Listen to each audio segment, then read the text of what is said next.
अस्सलाम वालेकुम व्यूअर्स। मुनीब फारूक को इंटरव्यू देते हुए हमारे जो प्राइम मिनिस्टर रह चुके हैं शहबाज शरीफ साहब, उनका कहना था कि हम जी जनरेशन को आगे लेकर आएंगे, हम जो है वो यंग जनरेशन को आगे लेकर आएंगे, हम स्टडी के ऊपर पैसा खर्चेंगे, हम जितना ज्यादा पैसा हो सका स्टडी के अंदर खर्चेंगे। आपको यहाँ पे ये बात याद करवा दें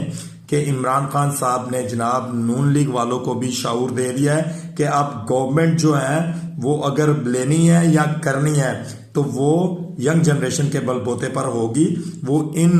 लोगों के सर पर नहीं होगी जो सिर्फ ठप्पा लगाना जानते हैं, जिनको शाऊर नहीं है। अब जो गवर्नमेंट होगी वो यंग लोगों के सर पे होगी, स्टडी के ऊपर होगी, लोगों को तालीम के ऊपर होगी। अब ये लोग बयानियां चेंज कर रहे हैं, इमरान खान साहब के बयानिए के ऊपर आने की कोशिश कर रहे हैं, इमरान खान बनने की कोशिश कर रहे हैं, जबकि तमाम लोग ये जानते हैं कि ये नामुमकिन है।